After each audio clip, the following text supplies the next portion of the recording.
Добрый день! Сегодня вас ждут два очень интересных и очень важных знакомства. Первое знакомство с электрическим казаном. Но я понимаю, что многие люди думают при слове электрический казан. На дровах лучше. Однако вот с этим казаном я работаю уже несколько лет. Посмотрите, этот казан участвовал во всех моих роликах за последние годы. Я забыл, когда разводил огонь под моим стационарным, отличным дровяным казаном. Но сегодня у этого казана, который стоит достаточно дорого, могу сказать, что это стоит 7000 евро, появился младший брат. Францек из Германии изготовил новый казан, 12-литровый. Так попросил бренд-шеф ресторана «Чайхана» номер 1. Им 12-литровые казаны удобнее. Можно гораздо чаще готовить плов, и плов в ресторане постоянно свежий. Так вот, 12-литровый казан, 8 киловатт мощности, это огромная мощность, учитывая высочайший КПД, который создает швейцарская электроника. Ну, а второе знакомство будет не менее приятное. У меня в гостях популярный блогер из Кореи. Ее зовут Чонха. 안녕하세요. Здравствуйте. Чонха ведет блог на русском языке. Да. У нее публика из России, из Казахстана, из Узбекистана, из Киргизстана, из Азербайджана. Словом, публика у нас частично пересекается, да? Ну, наверное, вас смотрят больше девушки, а меня все-таки смотрят больше мужчины. правда? Ну да, а как у вас? У меня 70% женщины, а остальные это мужчины. О, у меня как раз наоборот. 70% мужчин и 30% женщин. Знаете, для Чонха, сегодня я приготовлю для вас самое популярное узбекское блюдо. Я Вот. знаю. Что? Это плов. Плов, Плов. конечно. Плов. Сегодня я приготовлю для вас этот плов. В первый раз, вот в этом новом казане, посмотрите, посмотрите, какой красивее. Какой он красивый. Он еще красивее, чем я. Это выглядит очень дорого.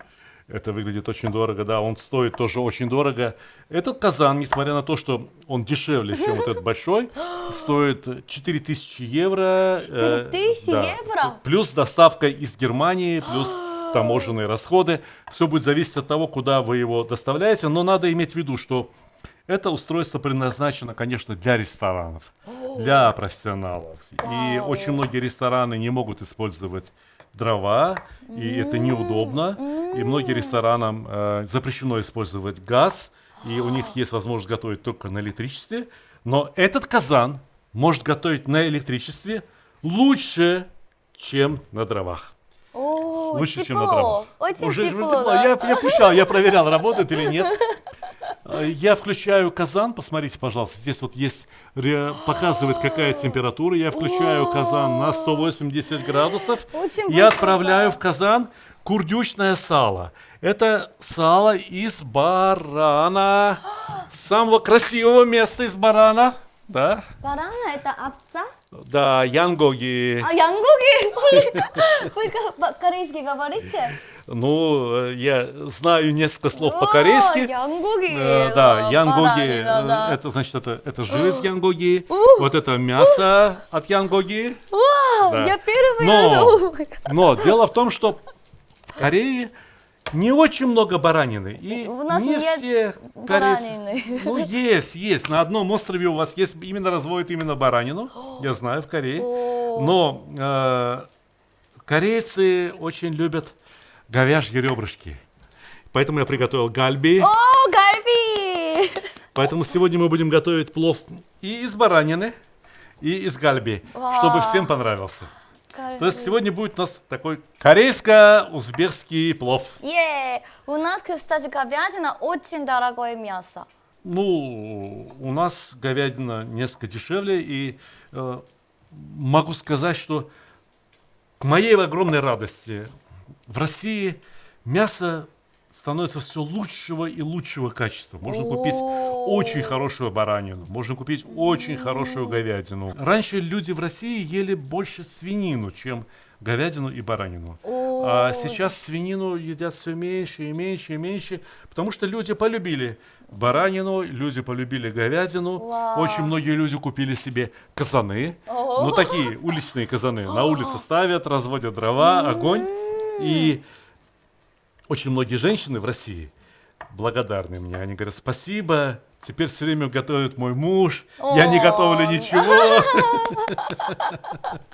Вау. Сколько времени занимается готовить? Плов, Да, если по-настоящему, да. то 3 часа. А муж будет готовить. Я позову мужа, а потом он будет готовить. Баранину я порезал мелкими кусочками, этого мяса достаточно. Это мясо у нас лишнее. А вот мы пожарим еще всю говядину. Но сейчас нам надо подождать, пока из этого бараньего сала, из куртюка, вытопится весь жир. Моя кухня рассчитана под мой рост. Очень вы ничего У меня есть не вот видно. такие табуреточки. не Я подставлю вижу. одну под рост Можно? Чонха. О, спасибо. Осторожно. Да, чтобы она могла посмотреть, О, чтобы она могла пахнет. заглянуть. Пахнет. А скажите, пожалуйста, Чонха, вам нравится этот запах или это неприятно пахнет? А можно честно скажу? Да, скажите правду. Говядина лучше. Говядина лучше. Ну хорошо. Все равно это только половина жира, который нам понадобится. Еще у меня есть очень хорошее масло. Понюхайте, какое масло. Это вкусное масло. Очень. Это очень вкусное масло. Это масло из виноградных косточек. Это не реклама, это рекомендация. Меня часто спрашивают люди, на каком масле вы любите готовить. Хлопковое масло бывает. Мы говорим в Узбекистане, мы всегда говорим именно хлопковое. Я знаю, как по-русски ставить правильное ударение, что нужно говорить хлопковое. Но для меня правильно говорить хлопковое. Лобковая. Мы так привыкли. Хлопковое масло или подсолнечное масло, или кукурузное масло. И существует очень много хороших масел, но мы в нашем доме, мы любим виноградное. Это виноградный? Да, из виноградных косточек. Grape seeds oil. Не Grape seeds видела. oil. Нет, если пойдете в магазин, сразу увидите, сразу найдете. Ладно. Ну, посмотрите. Вообще, раньше был большой, а сейчас вообще очень маленький. Ну, посмотрите, местами, сколько да. масла из него вышло, сколько жира из него вышло. Вы не положили масло, да? Нет, нет, нет. Это выплавилось из этого сала. О, И очень вот, интересно. да, иногда готовят плов только на этом жире, который вышел из сала. Но сегодня для вас я добавлю масло. А вот эти выжирки в Узбекистане едят мужчины обязательно. Что едят? Это? Вот это. Это тоже можно кушать? Это очень вкусно. И узбекские мужчины говорят, что это очень полезно. Да. Это сало. Когда мужчина ест сало, Да. у него рождается много красивых сыновей. Не, у него будет жира, много жира. У него не если- будет много жира. Ну, посмотрите. Если вы будете кушать много сахара, Да. вы же не станете очень сладкое. Ну да.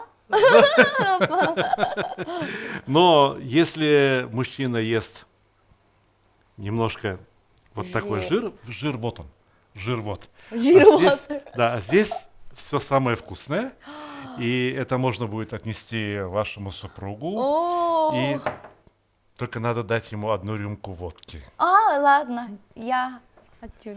Сейчас я наливаю масло, добавляю немножко масла, потому что мы будем готовить сегодня много плова. Вау. Я добавляю немножко масла, и мы ждем, когда масло нагреется очень-очень сильно. 270 градусов. Да, Очень высокая температура. да, но зато мясо пожарится очень вкусно, очень красиво. жду. Лучше, чем на гриле. Надо кушать немножко, выпить водку, кушать Потом немножко это. лук и сало. Сначала водка, потом сало. And the bread. But it tasty, you will like it, for sure. Don't be afraid, okay? All Korean are very brave men, sir. I'm sure for you. Come on, let's start. Юн, я приготовила для тебя. You drink this first? Дадна? In one shot. Дадна. Bravo! And this Bravo! one. And take this one.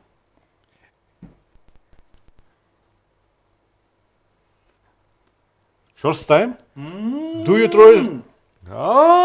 You see? Видели? Was it hard? Всем нравится.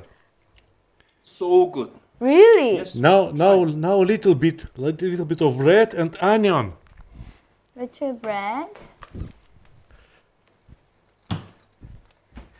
Я сам не пью, но мне так понравилось, как он выпил. Мне так понравилось. Пьяная Мне так понравилось, как он передача. закусывает. Пьяная передача. Dear Yoon. Please, Thank you. please. Так, а я продолжаю. Тут у меня, видишь, вот уже дым идет. Во, браво. Вот Окей. смотри, как с казана дым пошел. Я опускаю мясо в казан, опускаю говядину, крупные эти хорошие ребрышки. Вот этот казан у нас разогревается до 240 градусов. Но каждый казан имеет возможность регулировки при помощи специальной программы через Bluetooth. Мы можем регулировать лимиты, можем регулировать его технические возможности. И этот казан я попросил, чтобы Франц сразу настроил на 270 градусов. 270 градусов – это предельная температура. Выше этой температуры, если 300 градусов, 320 градусов, некоторые масла даже могут вспыхнуть. А 270 градусов масло только-только начинает вот дымиться, и мясо обжаривается совершенно по-другому. Мясо жарится и сразу становится красным, румяным. Понимаете, чтобы достичь такой температуры дровами, надо топить невероятным количеством дров щепками. Посмотрите, 30 секунд. 30 секунд прошло, как мясо жарится. Посмотрите, как красиво. Вы попробовали сало? Сало с водкой попробовала. О, попробовали? Да, водка, сало вместе. Так, убираем нож от нее подальше. Все, девушка выпила водку, попробовала сало. Да. Посмотрите, какое мясо красивое. Это все баранины? Это говядина. Говядина? Вау. Пахнет очень хорошо. Уже готово. Для первой обжарки это более чем достаточно. Вы знаете, да, что я всегда, когда готовлю ферганский плов, я всегда сначала жарю лук. Но сегодня, поскольку я начал с говядины, это крупные куски, я сначала обжарил мясо. И вот теперь я это обжаренное мясо удаляю из казана, вернем его потом, попозже. Оно обжарилось ровно за 1 минуту. Ровно за 1 минуту. Обычно, если я управляю дровами, если я опускаю в казан так много мяса, здесь сразу 1,5 килограмма было, то приходится добавлять под казан очень много дров, потому что казан моментально остывает. Но этот казан не остывает. В нем есть мозги. Он измеряет температуру, он постоянно измеряет температуру, какую температуру имеют продукты, какую температуру имеет сам казан, и добавляет мощность. Я сейчас убрал мясо, все, там ничего не жарится, он убрал автоматически мощность.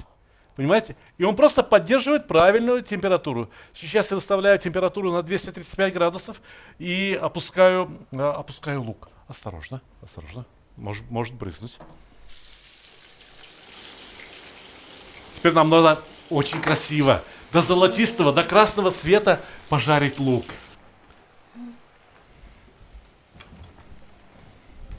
Чонха, видите? Видите? О, да! Розовый!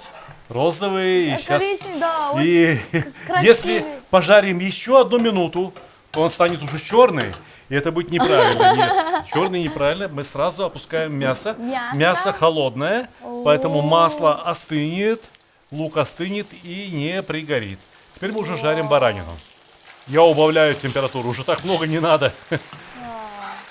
Так быстро все. Конечно, почти что как китайский вок. Да. В китайских ресторанах у них вот такой огонь. И сейчас под этим казаном как будто бы вот такой огонь. Да, Понимаете? полсекунд и сразу О, уже. как хорошо, как красиво получается. Пора опускать морковь. Это морковь? Чонха, это морковь, это самая вкусная узбекская морковь. Это сладкая картошка. Попробуйте, это морковь. Это просто так можно кушать, Хорошо, да? вот попробуйте это Да, и попробуйте это. да. Это красная, обычная, и это желтая, которая бывает только в Узбекистане. Кыргызстане, это только Казахстане, там? Таджикистане. Это более вкусный. Желтый. Да, правда? Вам понравилось? Да, мне очень понравилось. У нас нету такой желтой морковки. Ничего, можно готовить только с красной тоже. Да, когда вы будете готовить, и ваши зрители из Узбекистана, из Таджикистана, из Казахстана будут говорить, что нет, надо готовить только из желтой моркови, а вы скажите им, что Сталик готовит из желтой, из красной, иногда смешивает, иногда только из красной. Хорошо. И все равно получается очень вкусно. Да, у нас нет, поэтому только оранжевый можно положить. Можно положить. Хотите попробовать мешать? Да, можно? Можно. Это очень большой. О. Я хорошо делаю? Или Очень нет? хорошо, очень Я красиво. ничего не делала, но хорошо делаю. О. Вам мне нравится такая штука. Эта штука, видите, здесь написано. Посмотрите, здесь написано. Сталик Ханкишиев. О, это ваши? Да, я поехал в Германию на завод, где делают такие казаны. И со мной работал один инженер и один рабочий. И мы целый день делали, 3 человека, мы целый день делали вот эту, называется, шумовка. Потому что она рассчитана не под вашу руку, она рассчитана именно под мою руку. Вау. Она рассчитана именно под этот казан. Посмотрите, когда я мешаю вот так, Да. если это было бы круглое, то она бы проходила бы только 1 сантиметр. А так здесь форма рассчитана под казан. Или если я мешаю вот так, видите, она точно совпадает с формой этого казана. Во-вторых, эта форма изгиба, она изогнута так, чтобы я никогда не обжегся об казан. Я делаю так, а у меня рука вот здесь. Я делаю так, когда делаю так, а у меня рука вот здесь. Я никогда не обожгусь ни об масло, ни об казан. Вау. И для меня, для моей руки и для руки любого мужчины это очень удобно. Для чонха не очень удобно. Если бы мне сказали сделать шумовку для чонха, я бы пригласил ее в Германию на этот О. завод. Мы бы измеряли ее руки. Давайте посмотрим. Моя рука, вот ее рука. Видите, какая? Мою будет вот такой размер. Да, ей надо сделать поменьше. А для мужской руки и для большого казана требуется вот такая шумовка. Очень умная шума. Что это? Это кумин, зира. Кумин? Зира. Понюхайте. Карри. Это как карри. Да, в индийском карри используется очень много кумин и другие специи. Вот я Вы разобрал. их убиваете, потом положите, да? Да, посмотрите. Очень сильный. Это почти что единственная специя, которая используется в узбекском плове. Это зира. Кумин. Кумин, Поняла, зира. запомнила. По-узбекски, по-таджикски, по-индийски, зира, джира, Жира. фарси. Пахнет более вкусный стал. Конечно, очень вкусно пахнет. Да, И очень теперь вкусно. самое время, чтобы добавить сюда остальную красную морковь. Наши морковки. Желтая морковка жарится долго. А. Красная морковка жарится очень быстро. О, посмотрим. Так много положите. Да. Чонха, посмотрите, некоторые мешают вот так. И тогда ломают морковь. О, Нет, ломать морковь не надо. очень мягко и нежно. Очень осторожно. Вот так вот, видите, вот я со стенки начинаю, по дну прохожу.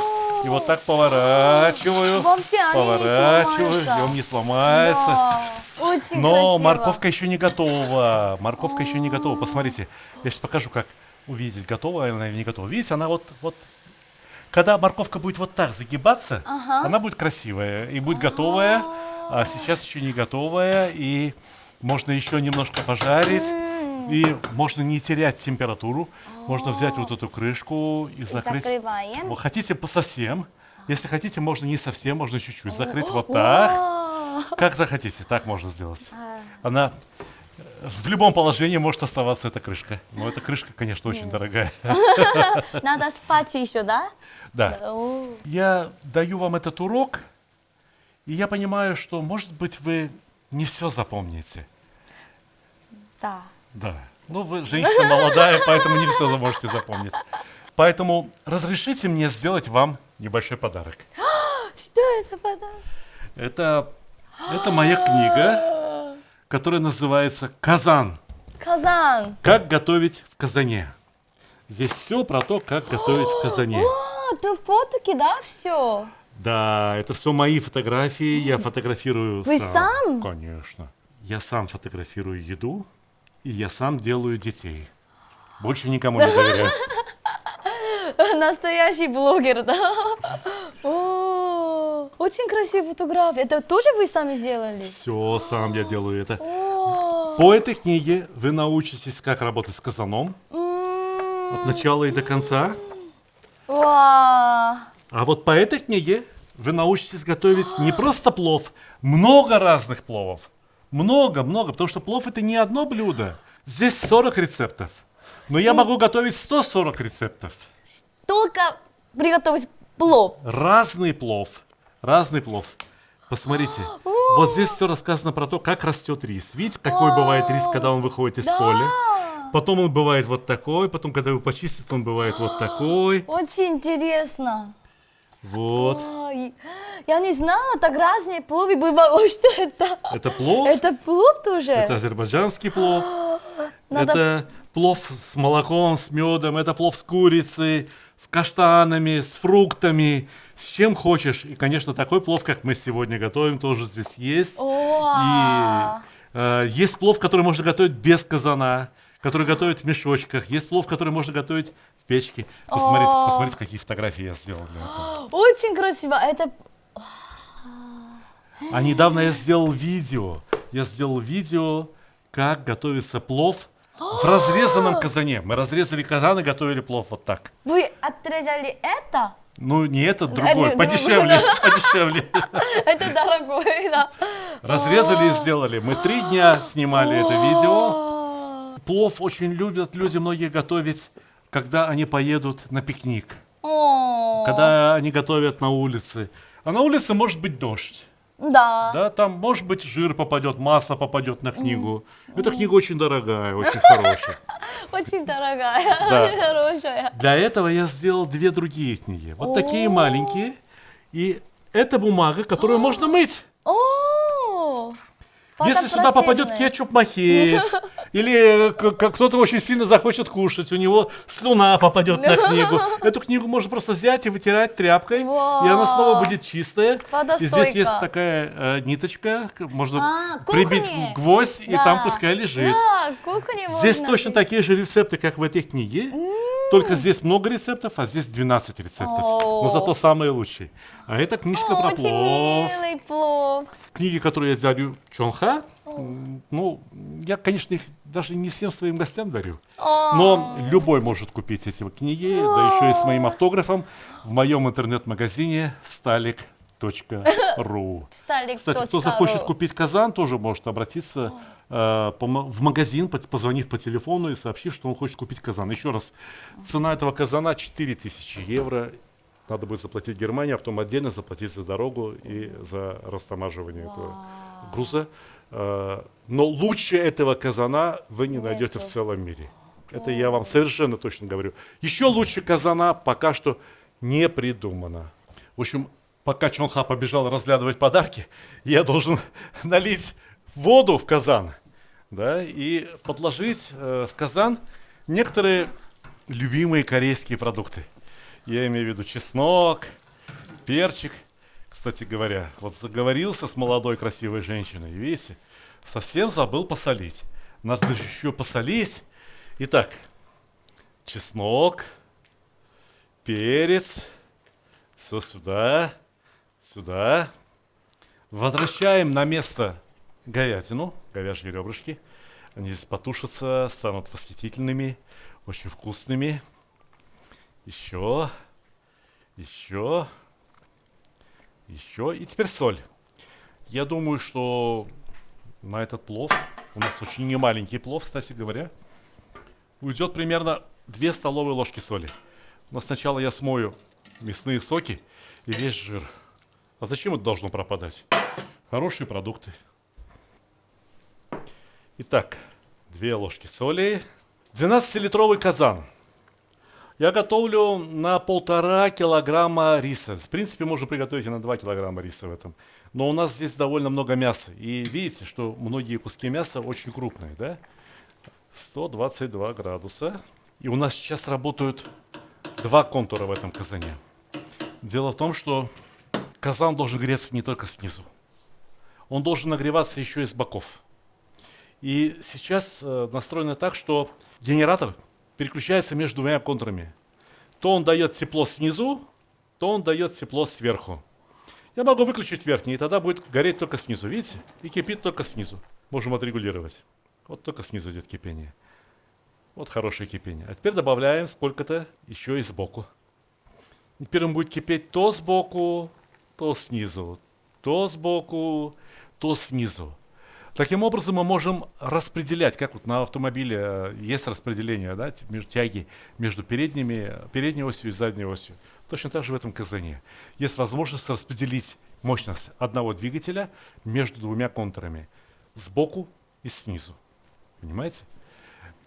Генератор, швейцарский генератор, который встроен в этот казан, очень дорогой. Простая плоская плита с одним контуром и с одним этим генератором, стоит 6000 евро. Этот казан с двумя контурами стоит 4000 евро. Да? Браво, браво, браво. Так сильно не надо, так сильно не надо. Ну и крышка. Можно слегка прикрыть. Все это настраивается. В принципе, если кто-то продвинутый пользователь, то он просто через программу настроит, через сколько секунд будет переключаться между двумя контурами, например. В какой пропорции мощность будет переключаться. Но два регулятора — это то, что необходимо для того, чтобы приготовить. То есть мы крутим регуляторы и настраиваем мощность горения и форму пламени под казаном. Как бы форму пламени под казаном.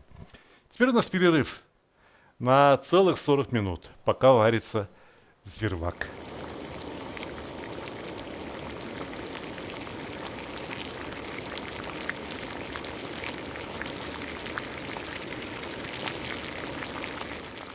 Чунха! Чунха! Онора! Онора! Посмотрите. Посмотрите, как это красиво. О, вы положили сюда воды, да? Да, я налил сюда воду. Это вкус уже плов. Я положил сюда Чеснок. все корейские продукты. Да? Чеснок, да. Да, все, что любят корейцы. Да, я люблю Чеснок, перец, обожаю. И перец. Все это сейчас убираем, потому что надо сделать место, чтобы весь рис поместился. А, потом вы будете добавить рис? Да, я уберу только все то, что крупное. Да, что, Ну, что, вот, например, вот это вот. О, это наши любимые. А, Вы они уже готовы. забираете. Они уже Всё. готовы. Это кальби, да? Это кальби. Я кальби уберу, потому что кальби не надо так долго готовить. Вау. Кальби имеется в виду, что говяжьи ребрышки. В Корее люди умеют покушать, Да. знают, как покушать вкусно. И считается, что самое лучшее мясо растет на ребрах. Да? Это вообще очень вкусно выглядит все. Осталось, ну, примерно 40 минут. Сейчас мы сюда отправим вариться рис. Посмотрите, видите, какой хороший бульон. Запах видите? тоже очень хороший. Конечно, конечно. Очень Теперь мы сюда интересный насыпаем рис. рис. Вау, о, так много. Весь рис. Это для сколько человек хватает? Ну, чтобы мы все поели. Ого. Потом еще вы заберете с собой в Корею. Да, мы заморозим, упакуем, заберем. И в самолете контроль забирают. Нет, не забирают. Очень много рис. И теперь добавляем огонь. И этот рис должен выпить всю эту воду. О, как сауна. Да. Видите, да? Видите, как это регулируется? Да. Раз, я добавил чуть-чуть и все. И вот как регулятор громкости. 104, 144. 144, да? Теперь надо ждать, пока этот рис выпьет эту воду. Ага. И потом надо будет ждать еще хотя бы 25 минут. Мы закроем крышку, и наш плов будет готов. Сейчас мы можем накрывать стол для того, чтобы попробовать наш плов.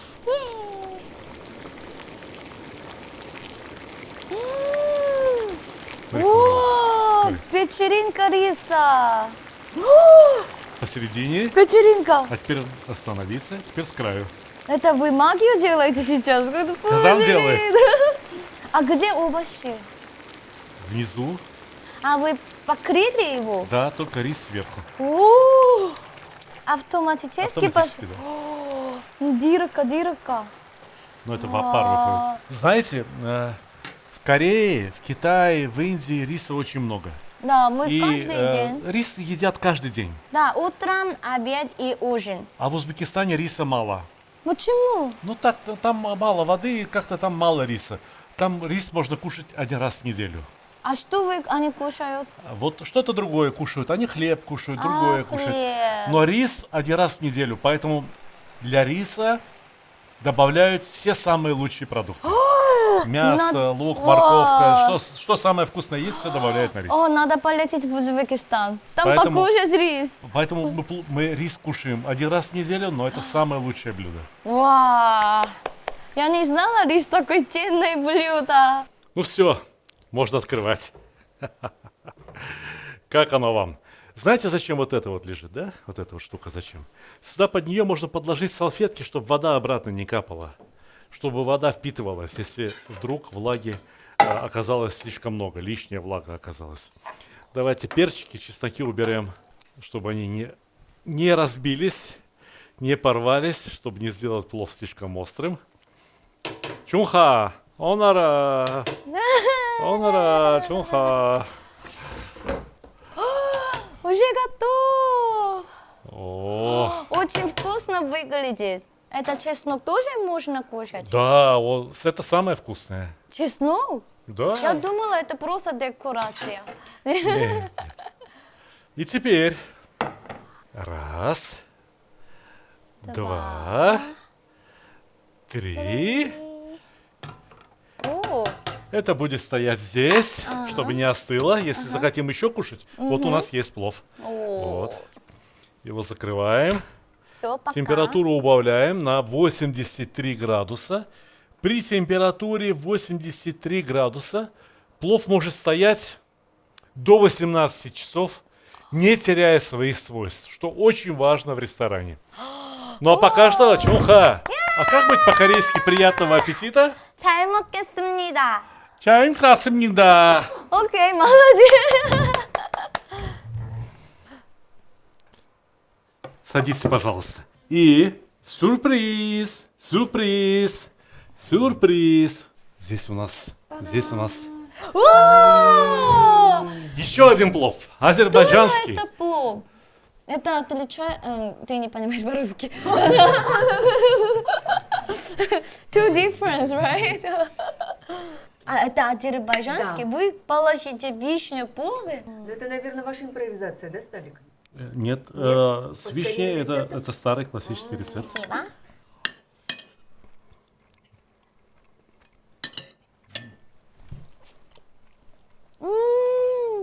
Браво!